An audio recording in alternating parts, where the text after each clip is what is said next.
Bonjour à tous, je suis ravi de vous retrouver pour cette nouvelle émission de Solidarité TV, la chaîne du réseau Uniops Uriops. Aujourd'hui, nous allons parler du thème la participation à nouvel élan démocratique. Cette émission a été préparée en partenariat avec les Uriops Auvergne-Rhône-Alpes et Bourgogne-Franche-Comté avec le soutien du Crédit Coopératif. Je vous signale que le dernier numéro d'Union Sociale est presque entièrement consacré à cette question de la participation et que vous pouvez retrouver le numéro de ce magazine en vous rendant sur le site de l'Uniops. Je vous signale aussi que cette émission est diffusée en direct et que vous pouvez poser vos questions à nos intervenants à tout moment. Mais je n'en dis pas plus et je vous propose de passer à notre première séquence.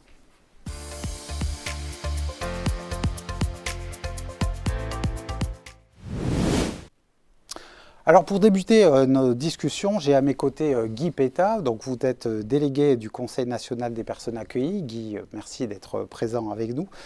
Et puis Blandine Maisonneuve, chef de projet participation et citoyenneté à la Fondation de l'Armée du Salut et malheureusement cas contact. Elle interviendra donc à distance, donc je vais vérifier avec elle si elle nous entend bien. Oui, je vous entends bien. Bonjour.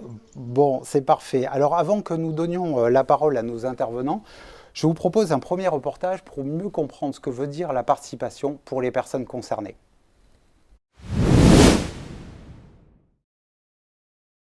Pour moi, la participation, c'est beaucoup d'humanité. D'arriver à aider les personnes concernées, que j'ai été moi-même. Et oui, c'est faire en sorte que tout le monde y trouve son compte. Aussi bien les personnes concernées que les professionnels, et ainsi de suite. C'est tout simplement être le porte-parole des personnes handicapées, voilà, qui ont du mal à s'exprimer et de ce fait-là être effectivement la parole de toutes ces personnes qui sont souvent malheureusement dans l'ombre et voilà, les mettre dans la lumière par mon intermédiaire. Participer, c'est faire partie, je dirais pas appartenir, mais c'est venir d'un point désœuvré, on va dire difficile, à un point mieux. On apporte sa manière de voir les choses, sa pensée, sa parole. Pour moi, participer, c'est s'impliquer au sein d'une association, voire même en extérieur et plus loin, pour apporter, émettre, diffuser la parole de nos pairs, de toutes les personnes dans son ensemble par rapport aux difficultés psychologiques. Ce sont les personnes qui ont traversé justement des périodes difficiles, la maladie psychique, qui sont plus à même de connaître leurs propres besoins en matière de soins, de logement, de projets professionnels, etc.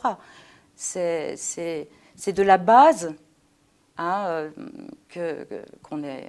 peut recueillir les besoins et donc faire évoluer les choses, essayer de les améliorer.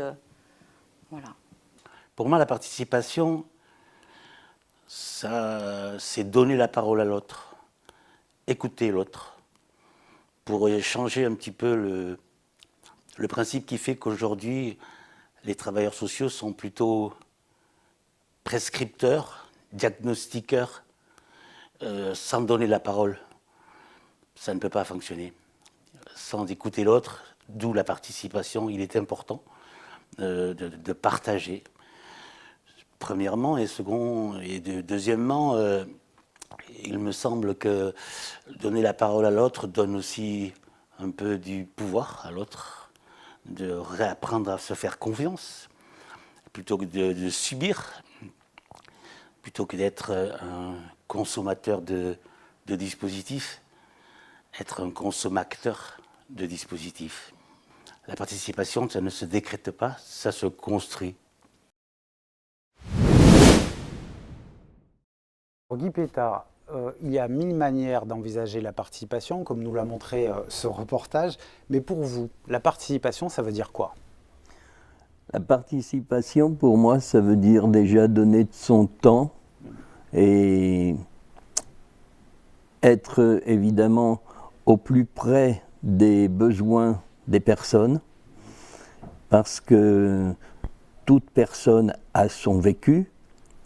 Il y a évidemment une grande différence entre les uns et les autres, mais il faut que toutes ces personnes-là puissent être entendues.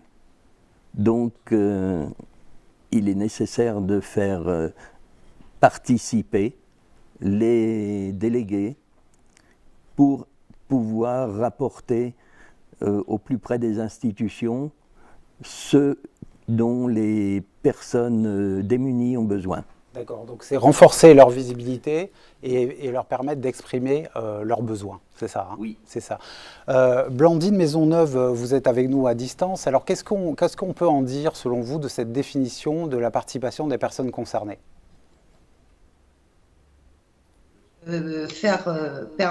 Permettre un lien direct entre les personnes accueillies ou les personnes en situation de précarité avec les institutions qui élaborent les politiques publiques, en tout cas au niveau du Conseil national des personnes accueillies.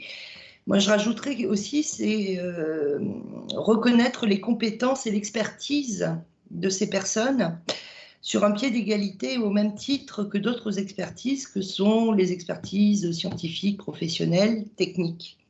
Voilà. Et ça, pour moi, ça lutte. C'est un moyen de lutter aussi contre la stigmatisation, parce qu'on a toujours tendance à penser que les personnes en situation de précarité, leur avis, ce qu'elles disent, c'est un peu... Ouais. Oui, ça compte moins. Ouais. Et justement, partir de ce pied d'égalité, moi, c'est ça la participation. Y accorder autant de valeur au reste. D'accord, très bien. Alors, on parle beaucoup de participation. Maintenant, c'est un objectif des politiques publiques, hein, des politiques d'action sociale. On en parle depuis très très longtemps. Mais moi, il y a une question peut-être un peu naïve que je voudrais vous poser, Guy. C'est quoi les bénéfices de la participation pour les personnes concernées? Ils sont multiples, ces bénéfices. À partir du moment où on rapporte leurs besoins, il est très important pour les personnes d'être entendues, et entendues à tout niveau. Donc, lorsque ces personnes nous font remonter leurs besoins, leurs difficultés, on les rapporte et on en débat, parce qu'il n'y a rien qui soit anodin. Tout est important et les personnes ont besoin d'être représentées, tout comme elles ont besoin de participer. Tout à fait, d'accord. Très bien. Blandine, est-ce que vous pouvez nous dire un mot justement sur cette question des bénéfices de la participation pour les personnes concernées? Parce que chaque fois, on a le sentiment que, voilà, on incite à la participation. Il y a certes une exigence démocratique, tout à fait. Mais qu'est-ce que ça apporte aux personnes concernées véritablement?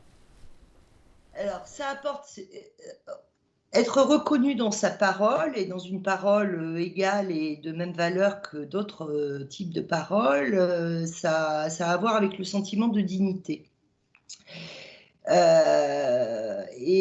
Parce qu'on compte dans un groupe de travail, notre parole compte. Et ce sentiment de dignité, quand il est recouvré, ça permet aussi de se mobiliser. Il y a beaucoup de délégués ou d'anciens délégués qui disent que venir à une réunion plénière du Conseil national des personnes accueillies ou des conseils régionaux, ça leur donne l'envie de se lever le matin, par exemple.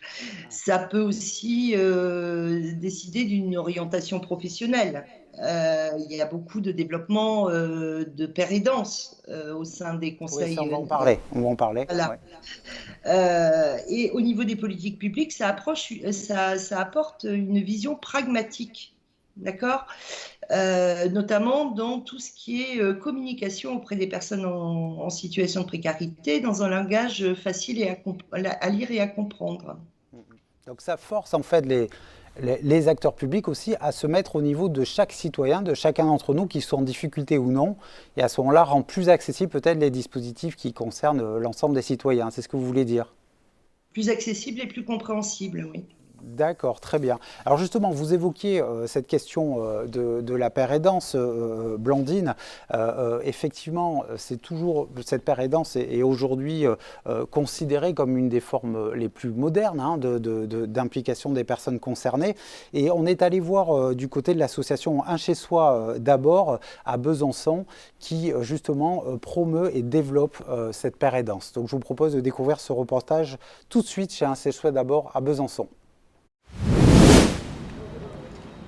Le Un chez soi d'abord, c'est une structure qui a pour objectif de loger ou reloger des personnes qui sont sans abri, mais uniquement atteintes de souffrances psychiques. Et donc, comme pilier au sein de cette structure, il y a des pères aidants. Et donc, des pères aidants, suite à la définition que j'ai donnée là, c'est quelqu'un qui a une expérience, un vécu difficile, qui a su s'en sortir et qui met à profit son expérience personnelle dans son activité professionnelle. La paire aidance, c'est d'apporter de son vécu, d'en faire une force pour travailler, pour aider les autres.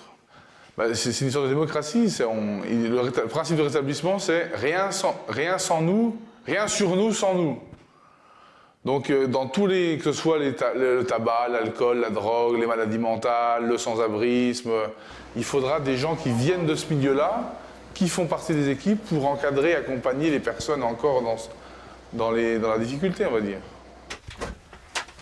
Bonjour Aurélien. Salut Olivier, on peut rentrer? Bien sûr, oui. Chez soi d'abord, ça m'aide énormément. Parce que quand on peut se promettre à soi-même de ne plus jamais aller à l'hôpital psy, sachant que le dernier séjour que j'ai fait, c'était 8 mois et demi d'hôpital psy d'un coup. Non, si, ça fait une grosse différence. Mais sinon, qu'est-ce que je pourrais dire d'autre? Oui, les pères aidants, ça aide beaucoup, à tel point que moi j'aurais envie d'en être un plus tard. Ouais, tu avais déjà évoqué cette possibilité. Oui, il y a la formation, je ne sais pas s'ils la font l'année prochaine. J'ai une pathologie, je suis bipolaire, et j'ai été à la rue pendant un peu plus de 3 semaines. Donc je sais que par rapport à d'autres qui ont vécu des années à la rue, ça paraît ridicule, mais bien au contraire, ça m'a donné un avant-goût de ce que c'était de vivre à la rue. Et donc, au niveau de la paire aidance, moi, je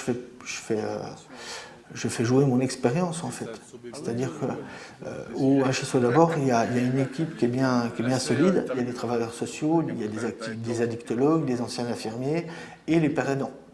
Et donc, les pères aidants, en fait, quand on va voir certains locataires, quand ils nous disent « oui, moi j'ai envie d'arrêter le traitement parce qu'il y a des effets secondaires », hop, c'est là que nous on intervient en disant on comprend. Et on est passé par là, donc on sait ce que c'est. La paire aidance, de toute façon, c'est un métier d'avenir. Que ce soit la participation dans tout ce qui est social, psychiatrie, social, prison, machin, drogue, maladie, hôpital, tout ça, il y aura des pères aidants, il y aura de plus en plus de pères aidants à l'avenir. Ça me plaît vraiment. Le boulot, il est super intéressant.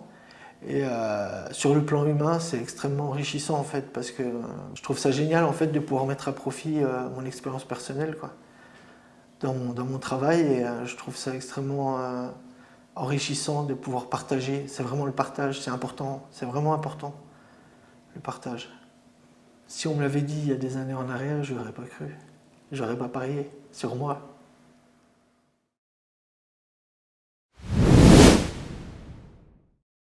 Les formes les plus innovantes de participation sont nombreuses et à l'œuvre dans de nombreux territoires.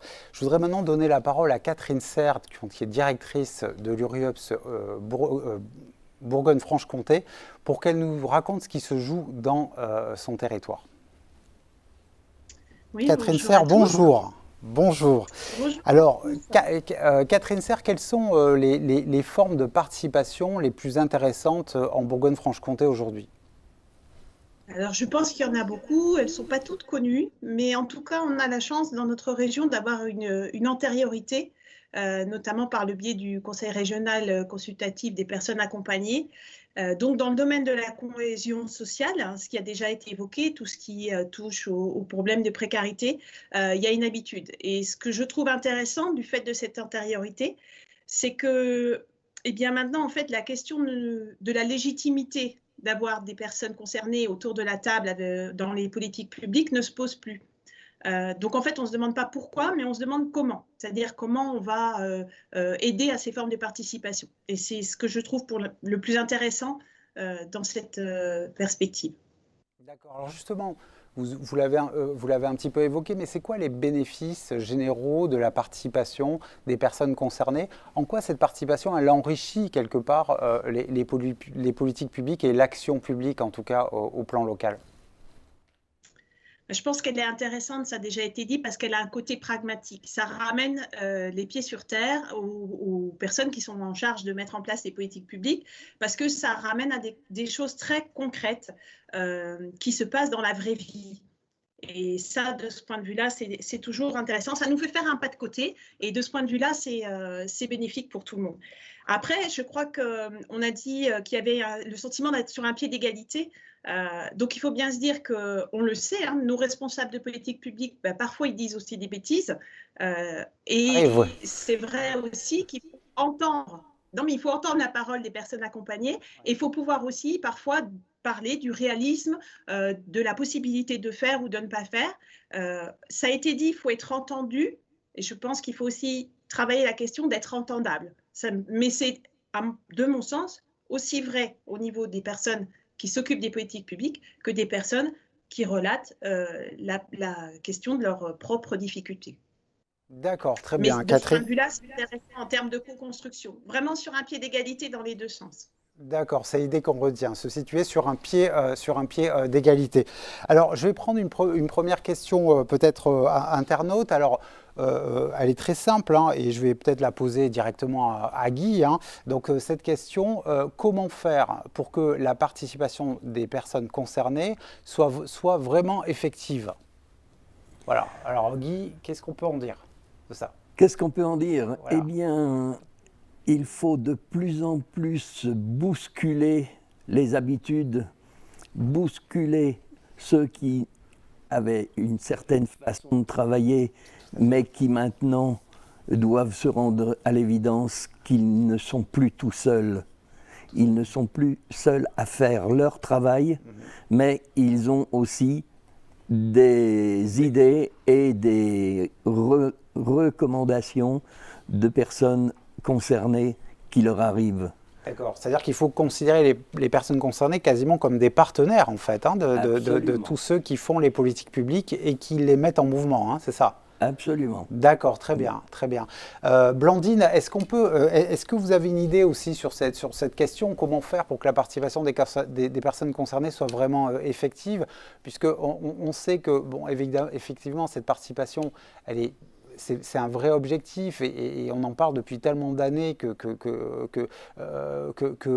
ça devient presque prioritaire. Mais on a l'impression que quand même, pour que ça devienne vraiment une réalité, il y a des efforts à faire. Comment faire, Blandine, pour que ça devienne réalité tout ça? Blandine, est-ce que vous m'entendez? Oui, je vous ai entendu, mais j'avais oublié mon micro. Sur le plan de la méthode, déjà, et ça, les personnes accompagnées, ils sont très sensibles à juste titre, c'est qu'il faut les associer dès le début. Dès le début d'un projet, dès le début d'une réflexion, pas leur faire prendre le train en cours de route, voire même à la fin pour estampiller la belle participation, leur donner un maximum d'informations de façon accessible et compréhensible. Voilà, donc qu'ils soient au même niveau d'information que tous les autres professionnels institutionnels autour de la table sur un sujet. Ça, c'est sur le plan méthodologique. Et après, je parlerai des moyens, parce qu'il en faut, quoi qu'on en dise. Les personnes en situation de précarité, elles n'ont pas les moyens de financer, de se créer en association, de louer des salles pour se réunir, de se réunir à Paris en prenant le train et en payant des hôtels. Donc, ça demande des moyens financiers qu'elles ne peuvent pas assurer elles-mêmes. Et ça demande aussi des moyens humains, puisque on ne balance pas, entre guillemets, des personnes en situation de précarité dans un groupe de travail sans les avoir préparées, sans les avoir rassurées par rapport à leur prise de parole, parce que ça serait simplement un peu maltraitant. Donc certaines personnes accueillies qui sont dans la participation depuis des années peuvent se débrouiller tout à fait tout seuls, mais pour ceux qui entrent dans ce processus, c'est très important d'avoir quelqu'un, des gens du temps de disponible pour préparer ces interventions et travailler en amont les questions qui vont être abordées. D'accord, Voilà. très bien. Blandine, je vous remercie. Alors, on a évoqué un certain nombre de conditions pour que cette participation devienne effective. Il y a évidemment aussi ce fameux changement de culture. Et pour atteindre ce changement de culture, il faut s'appuyer sur des leviers.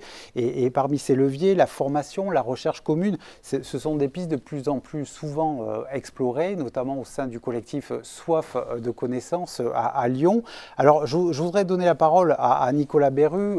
Nicolas Berru, vous êtes coordinateur opérationnel du collectif Soif de connaissances. Quels sont les objectifs de ce collectif ? Alors, il faut que vous branchiez votre micro, Nicolas, peut-être.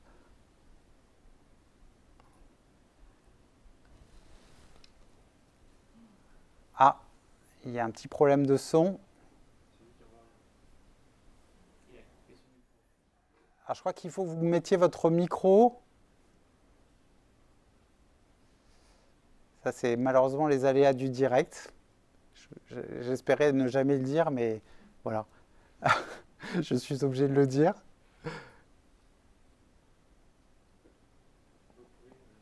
Bon, écoutez, si ça ne marche pas, on va passer. Alors, peut-être Guy, pour continuer la discussion, puisque Nicolas ne semble pas disponible. Je voulais vous faire rebondir sur cette question du changement de culture. Est-ce qu'il y a aussi un effort à faire en profondeur, notamment pour former les travailleurs sociaux, c'est-à-dire dès le début, pour leur expliquer qu'il faut prendre en compte la parole des personnes concernées? Est-ce qu'il y a des progrès à accomplir sur ce sujet-là? Bien sûr qu'il y a des progrès à accomplir. Alors, lesquels sont-ils? Et déjà, au lieu de rester sur des stages professionnels possibles pour toute personne de tout niveau, il a fallu discuter avec la DGCS et pousser pour que ces stages professionnels deviennent formation continue obligatoire. C'est déjà dans un temps ce qui a été fait. Est-ce qu'il y a... Oui.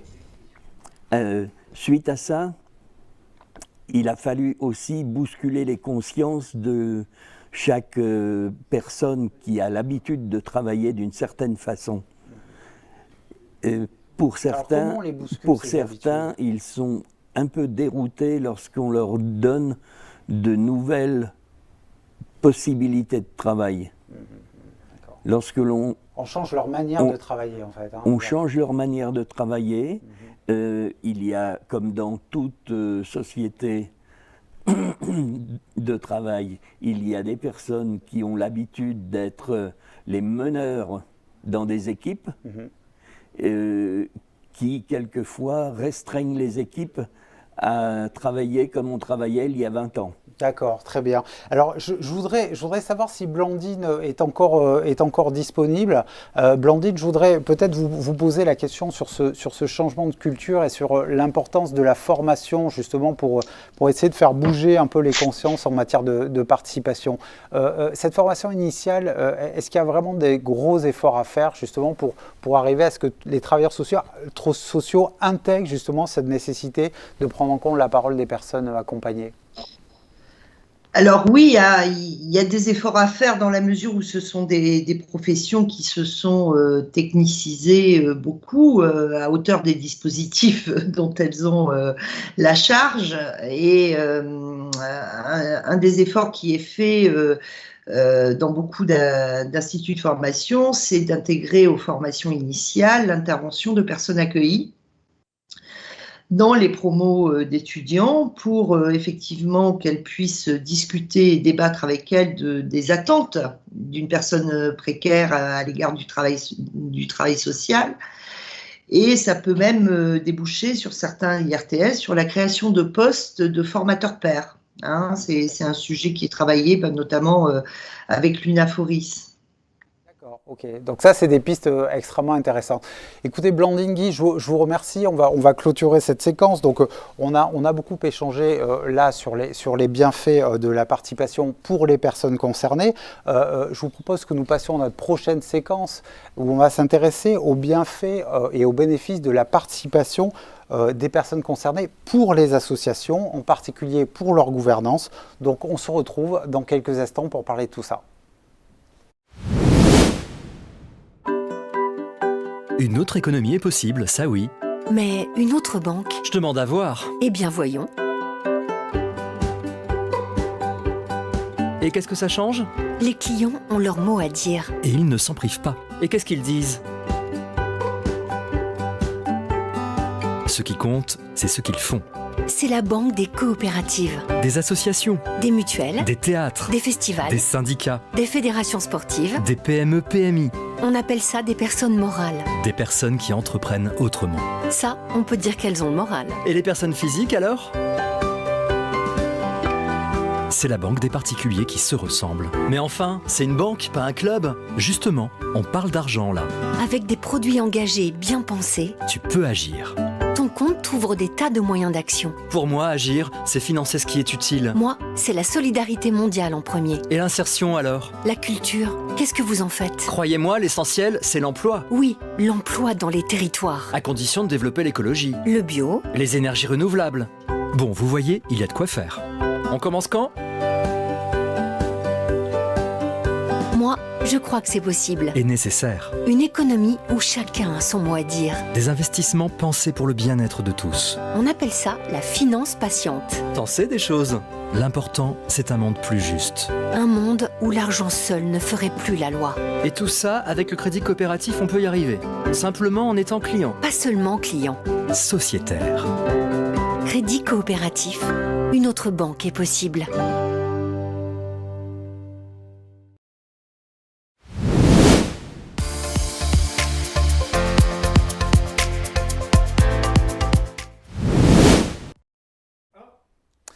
Alors, nous nous retrouvons donc pour notre deuxième séquence sur le thème « Quel impact de la participation des personnes concernées sur la gouvernance des associations ?» Alors, pour évoquer cette question, j'accueille bienvenue Roland Janvier, chercheur en sciences sociales et président du comité du travail social de Bretagne, et Katia Amoretti, directrice de l'association AMAC. Donc cette association, vous me dites si je me trompe, hein, accompagne les personnes en situation de handicap psychique ou atteintes de troubles psychiques, et a fait, en tout cas, moi je l'ai vu puisqu'on est venu vous voir, a fait de la participation une véritable priorité depuis de nombreuses années. Donc je vous propose tout de suite de commencer par ce petit reportage où on est venu vous voir. Reportage donc du côté de Lyon, chez les pionniers de la participation. Bonjour à tous et toutes, on va commencer notre comité. Déjà dans un premier temps, qui est le secrétaire aujourd'hui ou la secrétaire? La participation se concrétise déjà dès lors dans l'accompagnement, avec tout ce qui est de l'ordre des groupes d'expression collective, des instances collectives de parole, donc au niveau de l'accompagnement, des accueils collectifs de jour, etc. Donc, dans le cœur de métier, on va dire, déjà dans un premier temps. Le deuxième niveau, si on peut l'appeler comme tel, c'est le comité des personnes concernées, avec ses pairs qui sont été élus par les personnes accueillies et accompagnées au sein de l'association pour pouvoir reporter leurs paroles, les représenter et être dans le cadre du conseil d'administration. C'est-à-dire que là, pour le coup, on passe à un troisième niveau, ce qui est l'ordre du conseil d'administration, où nous avons 4 personnes concernées, 2 titulaires et 2 suppléants, qui participent les 4 dans le cadre du conseil d'administration pour pouvoir participer activement aux enjeux stratégiques de l'association. Et le 4e niveau, et là c'est celui où on aimerait arriver assez rapidement et notamment à la fin du projet associatif, qui serait la présence dans le cadre du bureau, une personne concernée dans le cadre du bureau de l'association.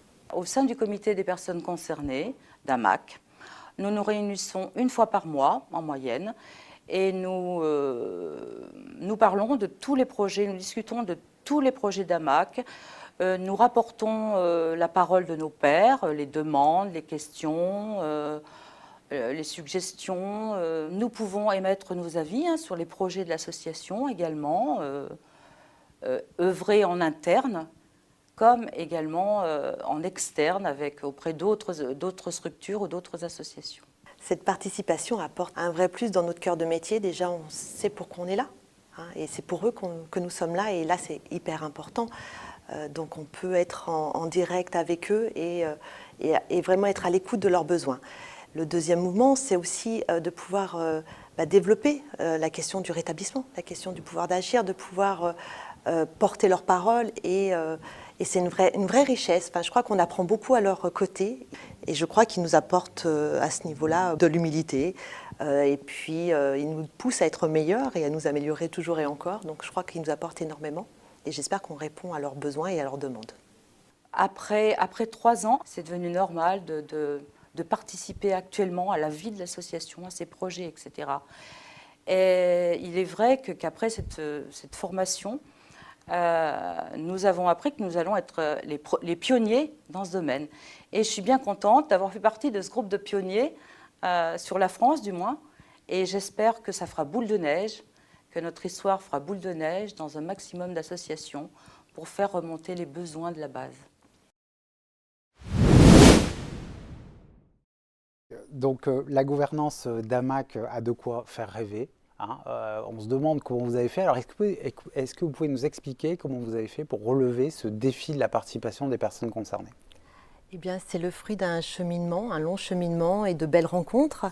Déjà, l'association AMAC a fusionné de 2 autres associations en 2014, 2 associations dont la place de la personne concernée était très importante. Et lors de la refonte du projet associatif, il était essentiel, primordial que la personne concernée soit présente avec nous pour le repenser et le retravailler. Donc, elles ont été invitées et elles ont été très, très actives. Elles ont participé de manière assez fantastique. Elles ont pu exprimer leurs besoins, leurs souhaits, leurs désirs, entre autres, mais surtout elles ont pu mettre en avant leurs compétences et déployer leurs compétences. Et ça a été une vraie richesse pour nous. Et puis donc, dans ce cadre-là, nous avons pu mettre en 2017 la mise en place d'une formation, hein, pour pouvoir accompagner cette participation, parce que ce n'est pas tout de demander et de décréter la participation. Une participation, ça s'accompagne, il faut donner les outils nécessaires et suffisants pour pouvoir prendre une place active correctement. Oui, alors ça, on l'a évoqué en première séquence, mais on retrouve là aujourd'hui, d'accord. Oui, oui. Et puis, cette réflexion commune lors du projet associatif avec les professionnels, ça a vraiment été quelque chose de très important pour eux aussi, parce qu'ils ont pris conscience aussi de l'importance de la parole. Alors, ils le savaient déjà, ils étaient dans une vraie bienveillance, mais il y a eu un changement de posture radical, ou presque, et qui a pu vraiment pouvoir être dans cet accompagnement-là. D'accord. Vous avez évoqué aussi, mais ça on l'a évoqué un petit peu dans la première séquence, mais quand on s'était vu, je me souviens, vous l'aviez évoqué, vous avez parlé d'un changement de posture aussi. Est-ce que vous pouvez nous parler de ce fameux changement de posture qui conduit à ce que cette participation des personnes concernées devienne possible?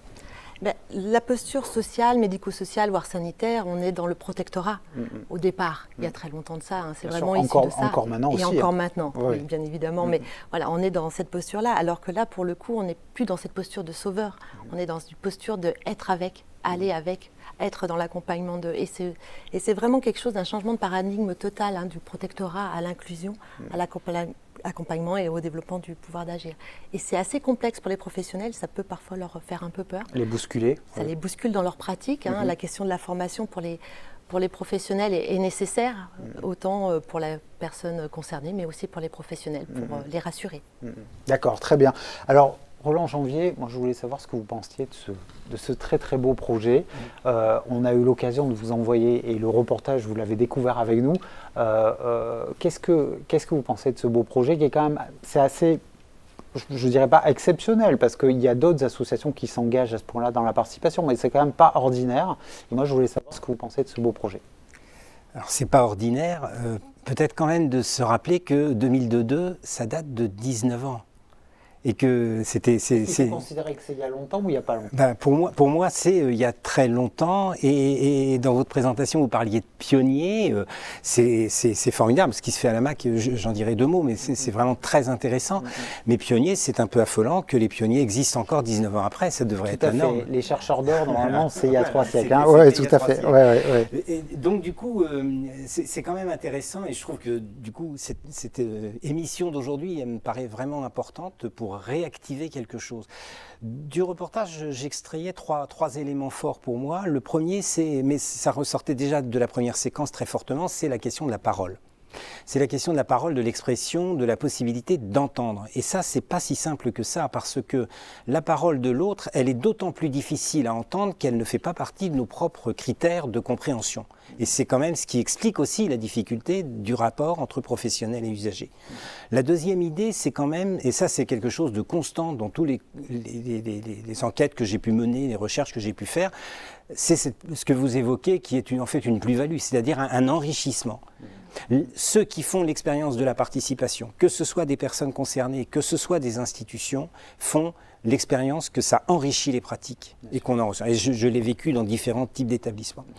Et puis, peut-être le plus important pour moi de ce qui ressort dans ce que vous avez dit, c'est sur la fin de l'entretien, vous dites que finalement, c'est une démarche qualité, ce que vous décrivez. C'est une démarche qualité, mais alors qui n'a rien à voir avec les critères de performance, avec les critères de conformité, ce qui fait qualité. La démarche qualité, on l'entend différemment. On a tendance à l'entendre comme ça. Et c'est pour ça que je voulais insister là-dessus, c'est que ce qui fait qualité, c'est la capacité à faire ensemble.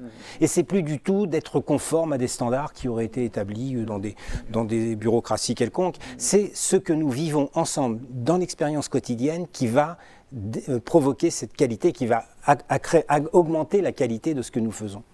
D'accord, très bien. Bah, écoutez, Roland Janvet, je vous remercie beaucoup. Alors, AMAC est allé très très loin dans la participation. Ce sont des pionniers, même si Roland dit que ce n'est pas normal qu'on ait des pionniers 19 ans après, mais ce sont quand même des pionniers.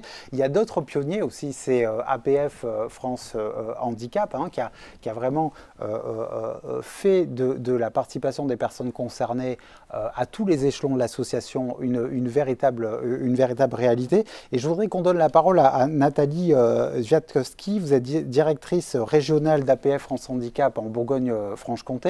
Alors, Nathalie, est-ce que vous m'entendez? Alors, je ne vous entends toujours pas. Alors, si vous m'entendez, alors, on va essayer de régler le problème.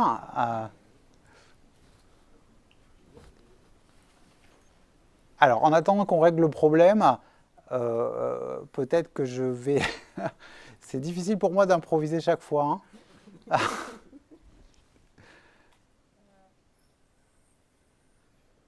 D'accord, alors peut-être poser une autre question justement à Roland sur le sujet. Roland, comment vous expliquez que ce n'est absolument pas normal que 19 ans plus tard, on se retrouve à parler encore de pionniers. Comment vous expliquez ce décalage entre ces objectifs si ambitieux de 2002, peut-être qu'ils ne sont pas si ambitieux que ça, mais en tout cas affichés comme assez ambitieux, et le résultat aujourd'hui où on est encore en train de se dire « Ah mon Dieu, que c'est formidable que des personnes participent à des comités ou à des conseils d'administration ». Plus j'y réfléchis, plus il me semble que dans la réforme de 2002, il y a un élément qui n'a pas été pris en compte, qui est la manière dont les cultures professionnelles se sont construites. En gros, pour être très schématique, la professionnalisation des salariés, des travailleurs sociaux, elle s'est faite, c'est un peu caricatural, mais elle s'est faite en mettant l'usager à la porte. C'est-à-dire qu'en fait, les professionnels se sont professionnalisés entre eux. On construit des pratiques qui forcent l'admiration, il faut quand même le dire. Ce n'est pas du tout une critique des pratiques, mais c'est le fait qu'à l'époque, ces pratiques se sont construites en laissant symboliquement, les bénéficiaires sont à la porte des réunions de synthèse. Les réunions de synthèse ont lieu à l'intérieur, ils attendent dans le couloir, en gros, c'est à peu près l'image. Et du coup, vous êtes d'accord avec ça, Katia? Oui, tout à fait. C'était une mesure de ce que j'appelle le protectorat. Oui, voilà. Pour les protéger de ce voilà. qu'on allait dire. Mais on protégeait autant les salariés que les bénéficiaires dans cette démarche-là. Et ça, c'est un élément qui me paraît difficile aujourd'hui parce que les professionnels ont eu tendance à vivre du coup cette irruption des usagers dans leur pratique comme un amoindrissement de leur champ de compétences. D'où la nécessité de faire expérience concrètement qu'au contraire, c'est un accroissement des compétences par cette rencontre, ça a été dit tout à l'heure aussi, y compris par Guy, par cet accroissement des expertises finalement qui viennent se compléter, se renforcer l'une l'autre. Donc en fait, on n'y perd pas à faire participer les personnes concernées, mais on y gagne beaucoup. Donc je vous dis ça parce que peut-être certains professionnels peuvent considérer aussi que cette participation, c'est une forme de perte de temps. Pas loin, des acteurs publics le considèrent parfois. Oui. Donc là, en fait, vous soulignez que peut-être que ça prend un petit peu plus de temps. Katia nous a prouvé que c'était quand même un processus, mais au final, on y gagne, on enrichit beaucoup. Et alors là-dessus, je voudrais ajouter quelque chose, c'est qu'on a eu tendance aussi à considérer que la participation, c'était une sorte de supplément d'âme qu'on apportait au travail qui se faisait, alors qu'en fait, c'est intrinsèque au travail lui-même. C'est le travail qui suppose, qui rend indispensable cette participation, cette co-construction. Je reprends les termes qui ont été évoqués tout à l'heure. D'accord, très bien. Alors je vois qu'il y a une question internaute qui nous est posée. Alors, c'est peut-être comment les associations peuvent-elles favoriser la participation des personnes concernées? Alors moi, j'aimerais que cette question-là, on la tourne un peu sous une forme de quels seraient vos conseils, vos recettes de cuisine, justement, pour favoriser cette participation. Alors peut-être, Katia, vous voulez peut-être essayer de répondre à cette question internaute, puis après on laissera Roland y répondre. Okay. Ce qui me vient à l'esprit tout de suite, c'est la notion de la temporalité et la notion de la confiance. La temporalité, parce qu'en effet, tout à l'heure, on le disait, il faut du temps. Il faut se laisser du temps, il faut prendre le temps, il faut que les personnes puissent se retrouver. Alors quand je parle des personnes, je parle des professionnels, mais je parle aussi des personnes concernées, puissent se retrouver pour pouvoir échanger ensemble et parler de ce qui les concerne au plus près de ce dont elles ont besoin. Donc c'est vraiment cette question de temporalité est essentielle. Ouais. Et on a l'impression de perdre du temps, mais c'est pas vrai. Ah oui. On perd du temps au départ peut-être, mais après, ça va plus vite et on va plus loin surtout. La question de la confiance, c'est aussi rassurer les professionnels sur justement leur rôle, leur mission, leur posture, ce qu'ils ont appris. Parce qu'on peut comprendre qu'ils soient un peu désemparés à l'idée de quelque part perdre une partie de leur pouvoir aussi au profit d'autres personnes. Tout à fait, ça peut être une crainte qui peut être présente aussi, bien évidemment. Et puis il faut rassurer aussi les personnes concernées, puisque le poids de la maladie est présent, la notion du handicap, la notion de l'autostigmatisation aussi est très importante et c'est important de pouvoir leur dire que leur parole est nécessaire et essentielle et voilà. D'accord. Donc ça c'est le point et puis peut-être aussi la question des outils. On a parlé beaucoup de formation tout à l'heure et la formation pour les personnes concernées et pour les professionnels sont nécessaires. D'accord, très bien. Katia, merci pour vos beaux conseils. Roland, quels seraient justement vos conseils et vos petites recettes? Voilà, d'abord, la participation, c'est pas un long fleuve tranquille. Donc premier conseil, ça suppose un engagement. C'est pas magique. Et ça suppose de s'engager. Et de s'engager réellement. Ensuite, c'est pas un outil de bonne gestion. C'est pas un outil de bonne gestion parce que la participation, ça vient déstabiliser les choses. Guy l'a dit tout à l'heure en disant ça doit bousculer. Ensuite, c'est pas non plus une manipulation. C'est-à-dire qu'il ne s'agit pas de faire que les bénéficiaires soient des gentilles personnes reconnaissantes de ce qui est fait pour elles. Ça a une dimension subversive, c'est-à-dire que ça a une dimension qui vient changer les cadres. Ensuite, et dernier point, c'est que la participation ne repose pas sur un consensus parce qu'il y a des groupes d'intérêts différents entre des professionnels intervenant au nom d'une certaine conception de l'ordre des choses et des bénéficiaires qui sont en situation de fragilité, de difficulté. Et là, il y a une dimension... Ça peut chauffer, il y a même une dimension conflictuelle qui est nécessaire pour que précisément les expertises de part et d'autre soient reconnues comme valables, comme valides l'une et l'autre, mais elles doivent se frotter un peu, je dirais. Du coup, le conseil peut-être c'est de dire oui, il faut sortir de ces zones de confort quoi.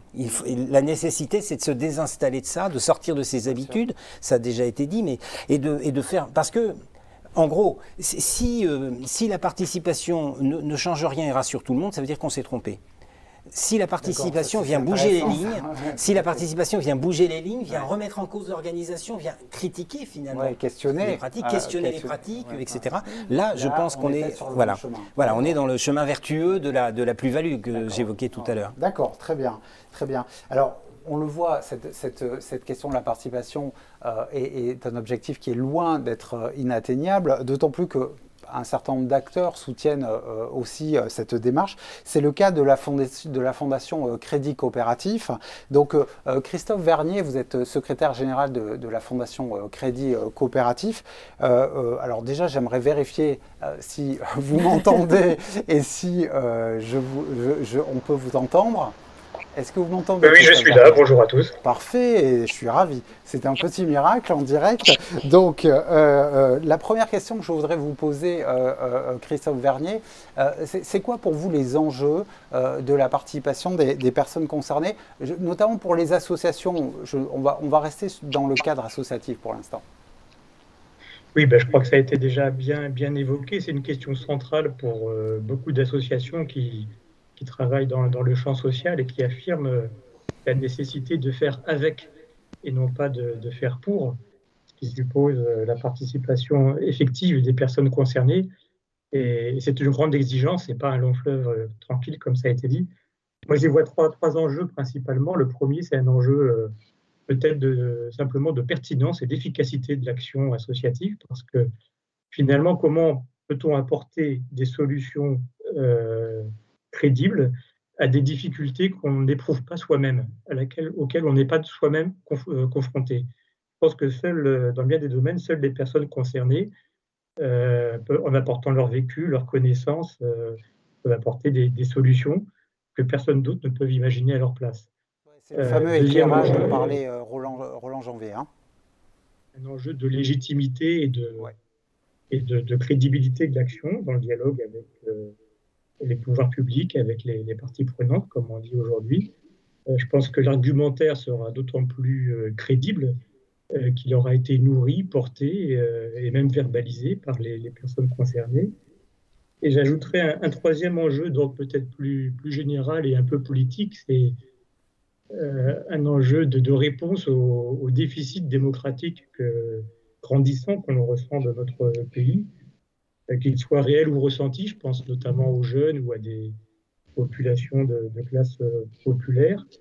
Il y a certainement un enjeu de restauration des associations comme véritable corps intermédiaire. Mais on constate que parfois, il y a une certaine défiance par rapport à des codes ou à des fonctionnements qui peuvent s'apparenter à une forme d'élitisme associatif.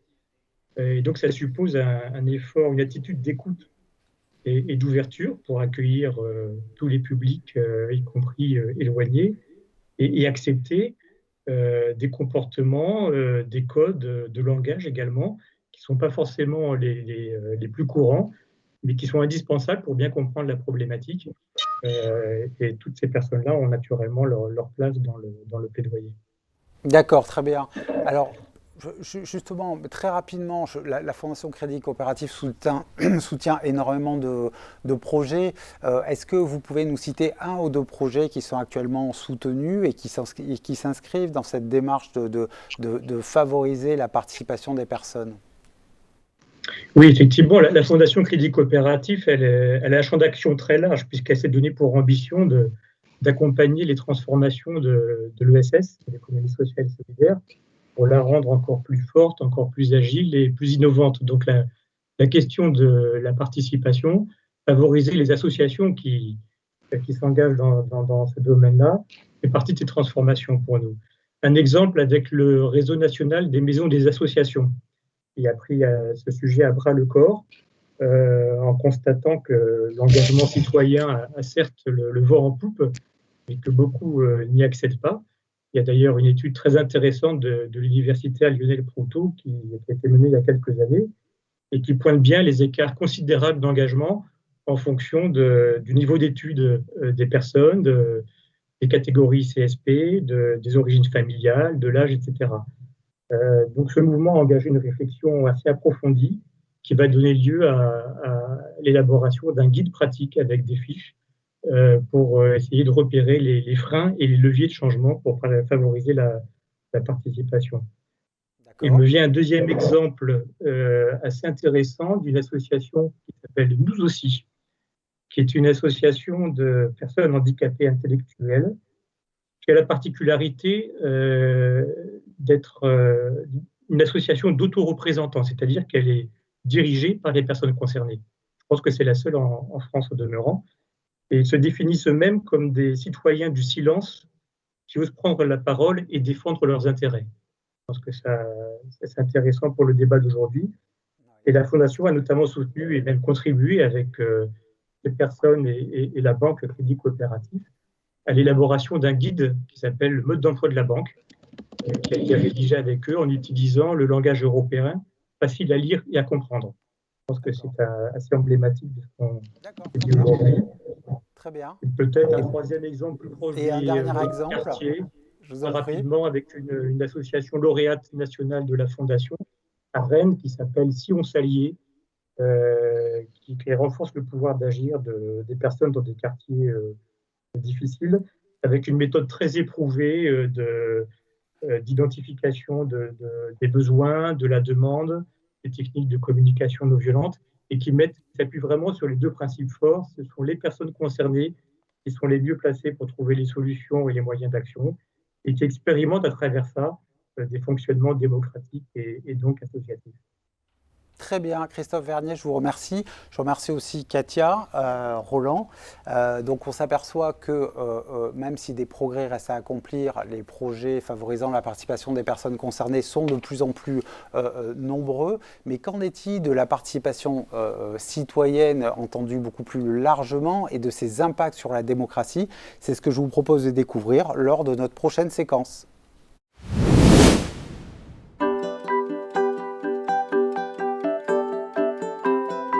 Sociétaire, ce n'est pas comme actionnaire. Actionnaire, on pense spéculation. Oui, argent. Alors que dans sociétaire, il y a société. Socialement utile. C'est différent. 100% du capital appartient aux clients. Lorsqu'ils souscrivent des parts sociales. Exact. Ils votent les décisions. À égalité entre sociétaires. C'est vrai. Oui, chaque voix a le même pouvoir. Une personne, une voix. Ah là, on peut s'entendre. On vote où et quand? Dans les assemblées des sociétaires. Au niveau local et national. C'est là que tout se décide? Les grandes orientations, oui. Et les moyens d'agir. Tous les sociétaires votent. Juste les personnes morales. Un peu juste, non? Non, c'est une banque coopérative. Une coopérative créée par des coopératives. Avec des fédérations professionnelles. Avec des fédérations d'associations. Des mutuelles. Elle représente une force économique. Et sociale. C'est juste. Et les sociétaires particuliers? Ils sont invités dans toutes les instances de décision. Ils sont élus au conseil d'administration. Ils ont la parole et ils la prennent. Ils sont très écoutés. Tout par des échanges. Des rencontres régulières. Dans les conseils locaux. Les comités de région. À l'AG du Conseil national du Crédit Coopératif. Des instances de dialogue. Pour faire entendre sa voix. Oui, un banquier peut faire progresser une idée. L'idée d'une économie plus humaine. L'idée d'un monde plus juste. D'une planète plus préservée. C'est cette idée que défend le Crédit Coopératif. Une idée qui vaut la peine que l'on s'engage. Devenir sociétaire? Quelle bonne idée! Crédit Coopératif, une autre banque est possible.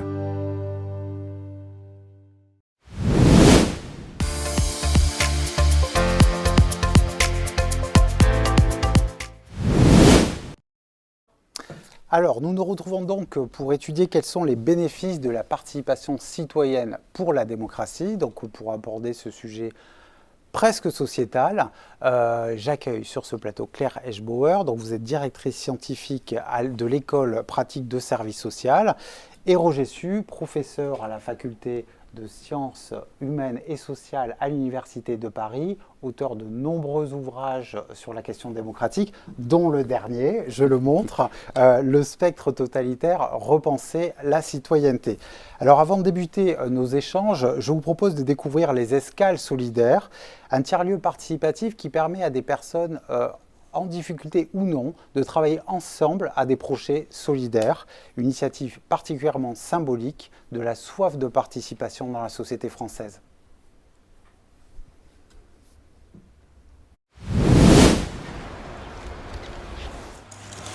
Les escales solidaires, ce sont des tiers-lieux participatifs où l'enjeu il est de rompre avec l'isolement des personnes et lutter contre l'exclusion grâce à des actions collectives et à des lieux de vie collectifs qui permettent à chacune de se rencontrer. Donc on a une table d'hôtes solidaire qui sont des repas à 2 €, qui sont préparés de manière participative, on mange ensemble, on cuisine ensemble, on débarrasse ensemble.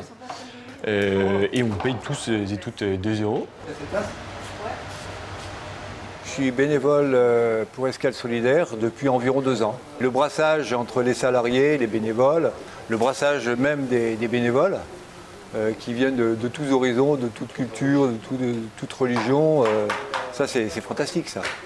On a aussi tout un champ autour de l'insertion professionnelle qui est assuré par un service d'habitat et humanisme. Et ensuite, on a aussi tout un axe autour de la santé et du bien-être. Des activités qui permettent à chacune de travailler sur son estime de soi, la confiance en soi, et aussi d'interagir avec des personnes du quartier et apprendre à se connaître, quoi.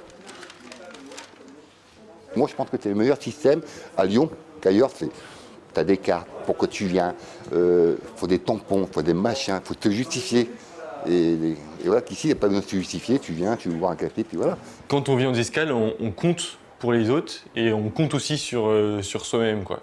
Et donc, c'est des lieux où on va pouvoir montrer ses talents, valoriser des compétences. Et ça, c'est pour nous important, qu'on puisse favoriser l'engagement citoyen. Et c'est d'être un lieu où les masques tombent, quoi. Et on est là et on se rencontre et chacun compte les uns pour les autres, quoi. Donc il y a brouille, céleri, pommes de terre et après il y a des kiwis en petits morceaux et un gâteau aussi avec du pain. Voilà. Bonne journée, à bientôt.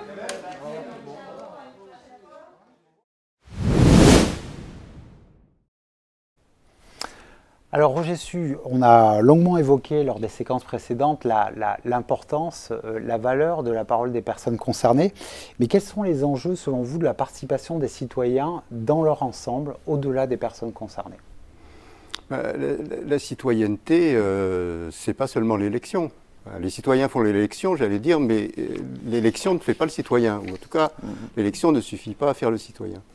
Et en réalité, la citoyenneté, c'est une forme de participation active. Elle avait été pensée essentiellement à l'origine par les révolutionnaires à travers la question du travail. Mais il se trouve que le travail ne réalise plus, au fond, aussi bien l'intégration pour toute une série de raisons, chacun le voit bien. Et parallèlement à ça, les individus sont mieux formés, ont plus envie de s'exprimer. Sont plus éduqués. Ouais. Et donc ont plus envie de prendre la parole. Hein. Voilà, c'est variable avec effectivement le niveau de formation. Donc, il faut trouver absolument de nouveaux espaces citoyens. Parce que sinon, c'est ce qui explique aujourd'hui la résurgence des courants identitaires.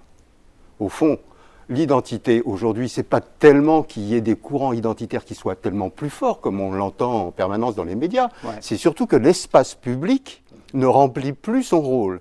Et que donc, l'enjeu central aujourd'hui de la participation, puisque c'est le thème que vous avez mis à l'honneur, l'enjeu central, c'est de refabriquer de la citoyenneté, parce qu'on peut aussi poser la question aussi simplement que ça, qu'est-ce qu'être citoyen aujourd'hui et où sont les lieux de citoyenneté ? D'accord, très bien, je vous remercie. Claire Helbauer, est-ce que vous souhaitez réagir aussi à cette question sur cet enjeu justement de la participation citoyenne et cet enjeu démocratique ?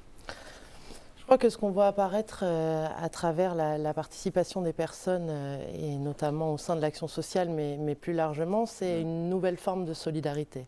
C'est-à-dire qu'on voit apparaître une solidarité qui est plus tout à fait appuyée sur le proche en proche, qui est plus tout à fait appuyée sur les institutions, mais en fait sur les deux en même temps. Et cette nouvelle forme de solidarité qui est finalement, qui se situe entre l'individu et l'institution et qui relie les deux d'une manière assez, je dirais pas nouvelle, mais d'une manière peut-être inédite.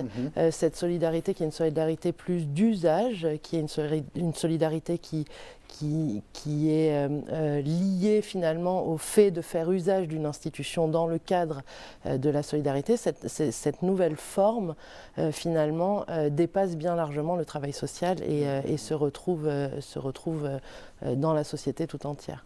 Est-ce que vous pouvez nous donner un exemple justement de ces nouvelles formes de solidarité?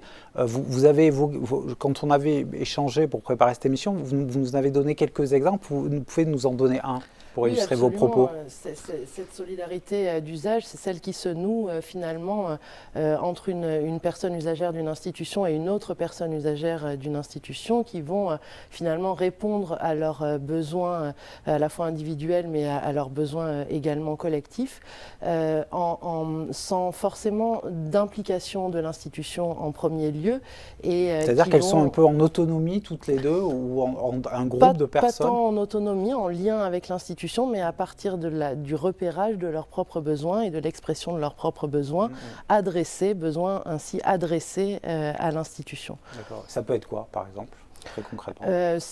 On voit apparaître ça à travers la paire aidance. On en discutait tout à l'heure, notamment avec la possibilité pour une personne ayant un vécu d'expérience proche d'une autre personne de l'aider, par exemple, à trouver un emploi éventuellement, à se rapprocher d'une association dans le cadre d'une volonté de faire du football, par exemple, finalement d'aider la personne de manière un peu autrement que le ferait un professionnel. D'accord, très bien. Alors, je vois que les internautes nous posent une question et je vais peut-être faire réagir tout de suite Roger sur le sujet, mais on va la découvrir ensemble. Alors, les citoyens souhaitent participer à la réflexion. C'est ce que vous disiez un petit peu d'ailleurs, Roger, je la découvre, mais je pense que ça rejoint une part de ce que vous disiez. Les citoyens souhaitent participer à la réflexion autour de grands sujets qui les concernent, mais ils ne trouvent pas forcément d'espace d'expression en dehors des périodes électorales. Comment est-ce qu'on peut surmonter justement cet obstacle? C'est un constat que vous faisiez, mais comment on arrive à surmonter tout cet obstacle? Cet obstacle, il est surmonté d'abord... Est-il surmontable déjà? Il est surmontable déjà par l'apprentissage. Je veux dire, c'est des choses qui devraient s'apprendre à l'école. Moi, je défends le fait que dès l'âge scolaire, il puisse y avoir un engagement associatif. Il existe des juniors associations dans lesquelles, d'ailleurs, on apprend à travailler l'argumentation, etc. Parce que on parle de participation, on parle d'opinion comme ça, mais c'est une construction. Il faut bien voir que les mouvements populaires n'ont pas toujours forcément raison. Il y a une nécessité de trouver des formes d'organisation qui permettent informer, débattre, délibérer. Je veux dire, c'est un processus, la démocratie. Ça n'est pas one shot, ça n'est pas juste une élection, c'est pas, comme le disait Rousseau, 2 secondes, vous êtes libre tous les 5 ans. Et ça, à mon avis, c'est le rôle majeur qu'ont à jouer les associations. Et c'est d'autant plus important qu'aujourd'hui, les associations sont extrêmement nombreuses. Et dans des domaines très différents. Dans des domaines très différents. Et qu'elles parlent ensemble, qu'elles font des fédérations, qu'elles ont des têtes de réseau et qu'elles peuvent intervenir au plus haut niveau. Alors on est très loin finalement d'arriver à ce qui serait idéal, c'est-à-dire à une vraie participation politique, mais c'est quelque chose quand même qui est un mouvement qui est lancé. Après, il faudrait voir comment institutionnellement il peut mieux s'organiser. D'accord, ça c'est tout un programme. Claire, qu'est-ce que justement vous pensez de l'analyse de Roger sur les associations comme ces espaces justement qui pourraient combler et permettre aux citoyens de trouver ces espaces d'expression et de faire entendre leur voix en dehors des périodes électorales? Oui, absolument. Dans nos échanges qui ont effectivement, vous le rappeliez tout à l'heure, précédé cette émission, on avait évoqué le fait que l'association est finalement le moins mauvais des systèmes. Voilà, comme disait Churchill, c'est ça, hein? Oui, pour la démocratie. Voilà, exactement. Voilà, ouais. Et aujourd'hui, effectivement, elles deviennent et elles sont des espaces d'expression, j'allais presque jusqu'à dire démocratiques, qui sont... on parlait de corps intermédiaires aussi, mais qui permettent finalement de redébattre et de rediscuter les éléments de politique généraux et de les faire entrer dans la vie quotidienne et dans la vie de tous les jours de chaque personne. D'accord, très bien. Alors justement, sur cette place centrale des associations dans la démocratie, moi je voudrais faire réagir sur le sujet Dominique Lebrun, qui est présidente de l'Uriops Auvergne-Rhône-Alpes, donc qui est avec nous en duplex. Dominique Lebrun, est-ce que vous nous entendez? Oui, je vous entends. Je suis ravi de pouvoir vous entendre et de pouvoir vous parler. Alors justement, on a beaucoup parlé de la place des associations et de l'importance des associations justement pour faire vivre cette démocratie en dehors de la démocratie de l'élection, en tout cas de ces périodes électorales. Aujourd'hui, c'est quoi l'état actuel entre les associations et les pouvoirs publics? Parce que je ne suis pas sûr qu'il soit très très bon, donc est-ce que vous pouvez m'en reparler un tout petit peu? Alors, je pense qu'il faut faire une distinction entre le niveau national et le niveau local. Au niveau national, ces dernières années, on est un peu déçu de la qualité du dialogue que nous pouvons avoir dans le cadre des discussions sur l'élaboration des projets de réforme.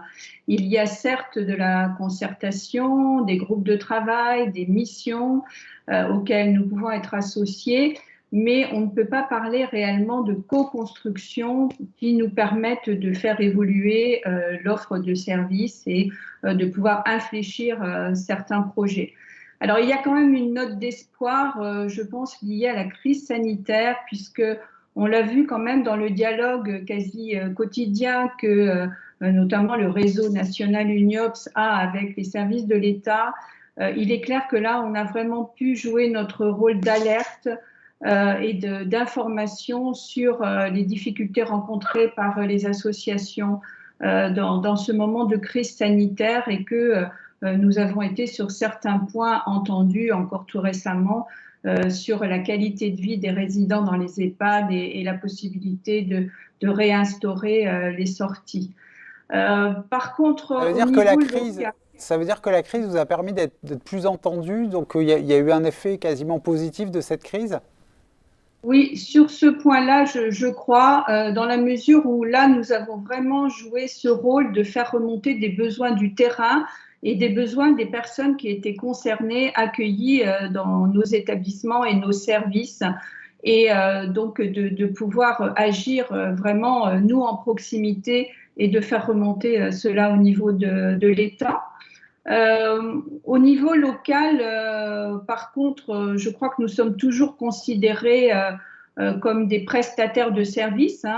Nous répondons aux appels à projets comme les autres acteurs, mais notre rôle, et en tout cas la place que nous revendiquons pour la transformation de l'offre, pour vraiment pouvoir participer et créer une passerelle entre les personnes concernées et les services de l'État, ce rôle ne nous est pas reconnu. Et on peut dire là aussi que pendant la crise sanitaire, il y a eu un dialogue, il y a eu beaucoup en fait d'informations transmises par les services de l'État dans nos différents réseaux. Mais c'est surtout nos associations qui ont fait preuve de beaucoup d'inventivité, qui ont trouvé des solutions, qui ont développé des coopérations entre elles sans du tout intervention des services, que ce soit au niveau des ARS ou d'autres services de l'État. D'accord, très bien. Alors vous évoquez parfois un certain manque de crédibilité, en tout cas du côté des pouvoirs publics, un manque de crédibilité vis-à-vis des pouvoirs publics, des associations. Comment est-ce qu'on arrive à redonner une certaine forme de légitimité, une forme de crédibilité des associations aux yeux des pouvoirs publics? Vous avez évoqué la crise, mais est-ce qu'il y a d'autres leviers?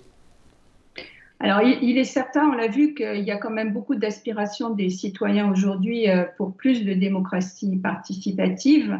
On voit quand même beaucoup fleurir les conventions citoyennes, les panels de citoyens, même des enquêtes sur les réseaux sociaux, diligentées par les services de l'État. Et c'est vrai que pour participer à des débats démocratiques aujourd'hui, les associations ne sont pas du tout reconnues comme pouvant avoir un rôle privilégié dans ce débat démocratique, dans cette démocratie participative. On a encore une image quand même assez assez vieillotte et par rapport à tous ces outils numériques, on n'est pas considéré comme vraiment des lieux ressources. Alors qu'en fait, et on l'a vu dans les 2 séquences précédentes, c'était très illustratif, nous avons développé depuis longtemps la participation, le recueil de la parole de la personne concernée, l'association, la participation, y compris aux instances de gouvernance.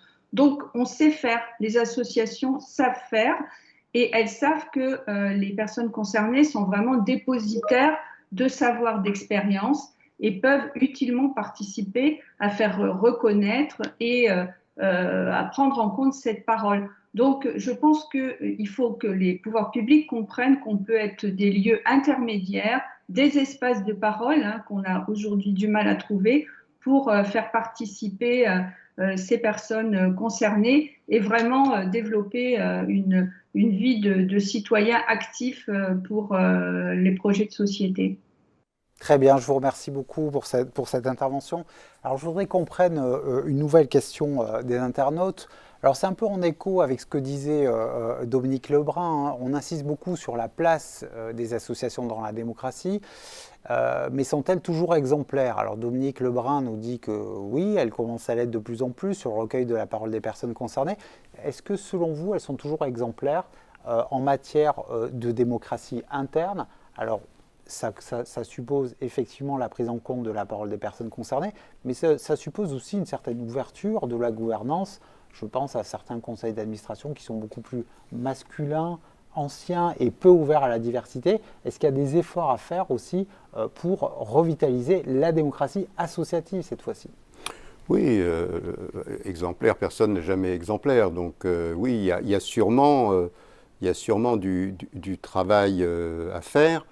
Il vient d'ailleurs souvent de l'extérieur, c'est-à-dire de ce qu'on appelle les mouvements citoyens, où ils viennent évidemment des jeunes, ce qui est normal. Bien sûr. Et les jeunes souvent refusent précisément les organisations trop organisées, avec des conseils d'administration, etc. Et du même coup, ça pousse quand même les grandes fédérations, y compris l'UNIOPS, je pense, bien sûr. à avoir des réflexions qui m'apparaissent très, très positives. Alors, mais dans votre question exemplarité, il y a une exemplarité par rapport à la gouvernance, par rapport au renouvellement, etc. Mais je voudrais dire aussi, quand on parle d'exemplarité, on renvoie souvent aussi aux associations qui, au fond, ne seraient pas tout à fait associatives ou seraient proches de l'entreprise, etc. Oui, je pense qu'il y a un peu ça dans votre question. Il y a aussi ça. Alors, moi, je voudrais dire quand même que s'il y a bien des organisations qui sont... Je parle des subventionnées, en tout cas, enfin celles qui sont... J'aime pas le mot subvention d'ailleurs, parce qu'on a toujours l'impression que c'est l'État qui accorde. Mais non, c'est les Français qui accordent aux Français. Enfin, il faut quand même se rappeler ça. C'est toujours l'État qui décide de qui on va subventionner. Ben non, c'est les Français qui devraient le faire d'ailleurs. Bon, mais enfin, c'est un autre sujet. Mais je voudrais dire quand même que ces associations, elles sont... extrêmement contrôlées. Elles sont agréées, elles signent des conventions, elles doivent signer une charte des engagements réciproques, et on vient de leur coller en plus de ça un contrat républicain, qui rate complètement sa cible d'ailleurs, parce que c'est un contrat qui était censé viser des associations déviantes. Or, les associations déviantes, en général, ne demandent pas de subvention. Donc, franchement, ce contrat républicain qui vient rajouter une couche prouve bien quand même que les associations sont extrêmement contrôlées, contrairement à ce que beaucoup pensent. Alors, qu'il y ait eu des scandales, il y en a partout, voilà. Mais encore, j'insiste sur le fait que les associations vont être obligées d'être plus vertueuses parce que la question de l'associativité qui traverse la société traverse l'ensemble des organisations. Et il y a un certain nombre d'organisations, des start-up, pour ne pas les nommer, ou des entreprises qui disent « Attendez, moi, pour réussir, je fonctionne comme une association. » Donc si les associations veulent véritablement rester l'idéal type de l'associativité, et inspirer la société, voilà, il va falloir effectivement qu'elles continuent à faire un travail. Mais moi, ce travail, ça avait été rappelé, je trouve, assez justement. Ce travail, il est déjà existant au local, très souvent. Le problème, c'est de trouver des solutions de continuité qui vont du local au national. Alors, j'ai plein de propositions, mais vous me réinviterez. Très bien. Claire, quelle est votre position sur le sujet, justement, sur cette importance de rester exemplaire, de faire vivre une démocratie associative, justement, qui peut inspirer d'autres institutions dans la société? Quel est votre point de vue sur le sujet? C'est une question très vaste qui nous est posée. Oui, je prendrais la question de l'exemplarité dans l'autre sens. Est-ce que pour partie, elle montre un exemple souhaitable? Je pense qu'elle montre un exemple souhaitable, effectivement. Je pense qu'il y a des différences de degrés en fonction de certaines associations. Mais voilà quand même un lieu privilégié qui fait, comme je vous le disais tout à l'heure, un lien très proche entre le très haut du politique et le très petit de notre quotidien. Et voilà un lieu où les individus peuvent aller discuter de questions politiques de manière, apaisée et qui prennent corps dans leur vie à eux. Et je crois que pour ça, l'association et l'association sociale et médico-sociale, peut-être encore plus, l'association a un vrai rôle à jouer. Elle va même au-delà du rôle de corps intermédiaire, finalement, je crois. D'accord, très bien. Alors, avant que nous terminions cette émission, moi, je voudrais vous faire réagir sur une vidéo, une contribution vidéo de Patrick Vivray. Donc, cette contribution, dans cette contribution, le philosophe évoque notamment les liens possibles entre des dynamiques, justement, citoyennes, informelles, et la dynamique associative. On écoute Patrick Vivray et on en parle. Alors, si on cherche à caractériser les nouvelles mobilisations citoyennes, on peut dire qu'elles ont beaucoup de souplesse et même d'informalité. Elles ont évidemment beaucoup recours aux réseaux sociaux, aux usages des technologies de l'information et de la communication. Et elles ont une grande créativité, une grande capacité d'intelligence collaborative. La contrepartie, c'est que du coup, elles ont peu de mémoire et elles ont aussi une difficulté, évidemment, à s'installer dans la durée. Donc il faut aussi trouver des formes de relations, par exemple avec le mouvement associatif plus institué, avec les acteurs de l'économie sociale et solidaire, tel que, pour reprendre l'expression fameuse, on est un jeu gagnant-gagnant. Cet espace commun de travail est, à mon avis, absolument nécessaire pour que l'énergie créative des uns ne finisse pas dans une espèce de dispersion et pour que la capacité des autres à s'inscrire dans la durée ne se traduise pas par une perte d'énergie créative et instituante.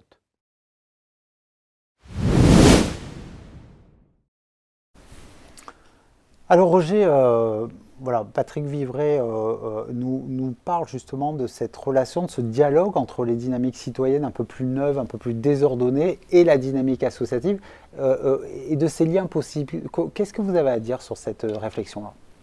On vient d'en parler. D'une certaine façon, ce qui est important dans les associations, c'est que ça circule.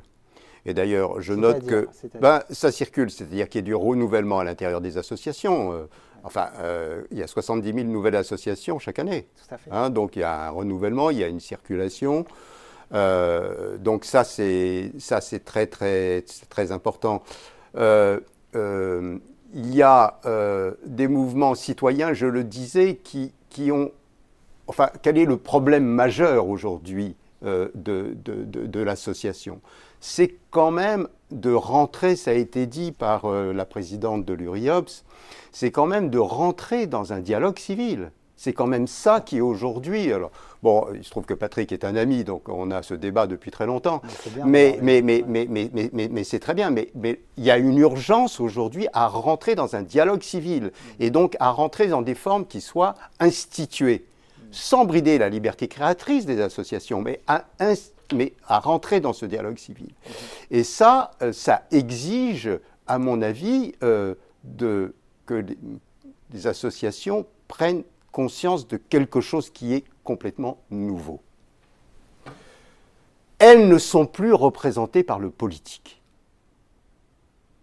Vous avez entendu, est-ce que vous avez entendu une parole sur les associations de partis politiques? Très peu. Moi, jamais. Mais même ceux qui en sont issus, c'est-à-dire même les écolos, même les Verts, n'ont pas de parole. Et ça s'explique comment? Ça s'explique par le fait que la question n'est plus tellement la question de la droite et de la gauche, la question, elle est du haut et du bas. Donc, cette question du haut et du bas, elle ne va pas être prise en charge par ceux qui sont en haut. Ça, c'est clair. C'est d'ailleurs tout le thème de votre émission, et c'est pour ça que c'est bienvenu. Mais c'est vrai pour le politique aussi. C'est-à-dire que les associations doivent se rendre compte qu'aujourd'hui, elles ont un rôle politique en tant que tel, parce que, au fond, elles sont à la base de la devise républicaine, liberté, égalité, c'est elles qui la mettent en pratique. Et il faut revenir au bon vieux sens du mot politique, qui est l'action dans la cité, agir dans la cité à partir de ça. Et donc, comment aujourd'hui, les associations ont à réinventer du politique via des formes de participation en allant jusqu'à l'institution. Et pour être clair, l'institution qui, au fond, devrait être encore plus mise en avant, mais je remarque quand même que le gouvernement a fait un effort là-dessus, c'est quand même le Conseil économique, social et environnemental. Car là, se situe effectivement un regroupement, pas simplement d'ailleurs des acteurs associatifs, mais enfin des acteurs, ce que Claire appelait les corps intermédiaires, de ces corps intermédiaires qui, précisément, peuvent jouer un rôle. Voilà. Mais il faudrait aller plus loin, et par exemple, voilà, j'arrête là.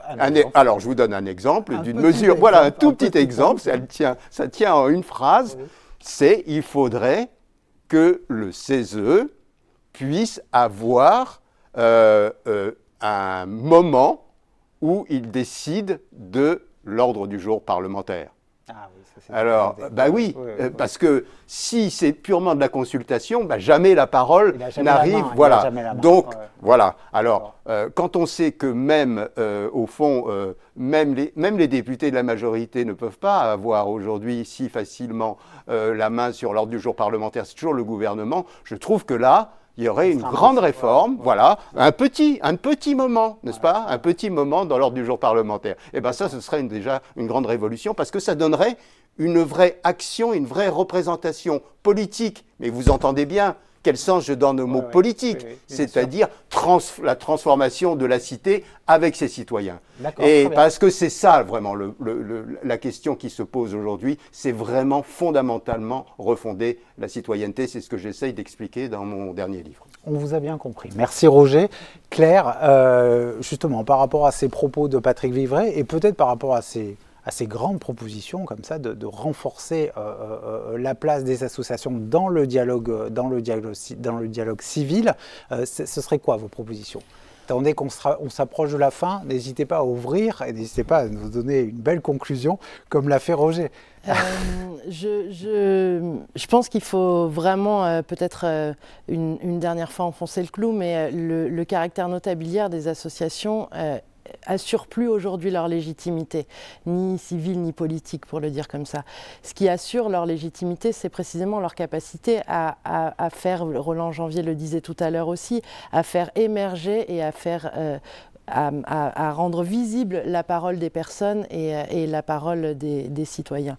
Et les associations se retrouvent aujourd'hui en silo, des associations qui s'occupent du social, qui s'occupent du loisir, qui s'occupent de la culture, qui se retrouvent finalement en silo à s'occuper de champs sociaux qui sont les leurs, sans véritablement, et je pense que la proposition du CESE n'est pas très loin, mais sans véritablement avoir une forme de gouvernance qui permette à tous ces silos de se reconnaître entre eux et de faire, de devenir une véritable force. Comment finalement faire usage d'un centre d'hébergement et de réinsertion sociale et pas très très loin de faire usage d'une association qui produit, qui fait du foot, quoi. Voilà. D'accord, très bien.